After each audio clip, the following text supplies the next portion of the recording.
Hey everyone, Joe Williams here with BLUEDOG Wire Strippers, and today we're going to be checking out the BLUEDOG Granulator 1. We've got Wojtek here in front of us firing up the BLUEDOG Granulator 1. We're basically starting the machine from scratch, showing you how long it takes to recover copper. We're feeding everything in real time.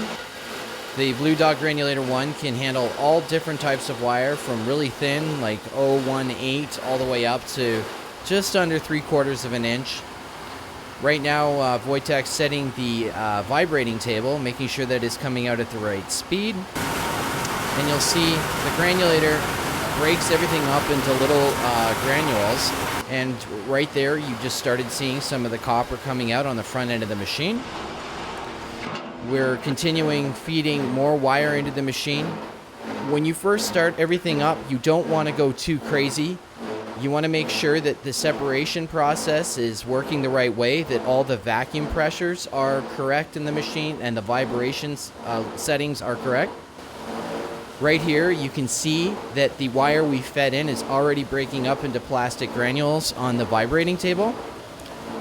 As the vibrating table does its thing, it's going to kick out some of the granules into the garbage bin behind here. Then there's also a secondary process that will take the plastic and put it into some other areas for storage on the machine. Right here, we're feeding in just messes of various wire. As we continue, we'll be feeding more and more wire into the machine to basically recover the copper. So all different wires can be fed into the machine, anything from car wiring harnesses, Ethernet cables, telecommunication cables, computer wire, all sorts of stuff. That's a close-up look of the vibrating table. On the left-hand side comes out the pure copper. On the right-hand side, you might get some of the impurities, which then go to a secondary vibrating table. You can see after such a little bit of time, we already have a nice amount of copper breaking through.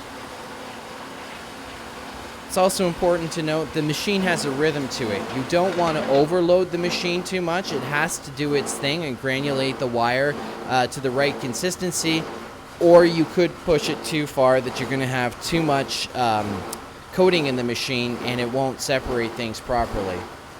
Right here you see our stream of copper is starting to go faster and faster. This is a very positive thing.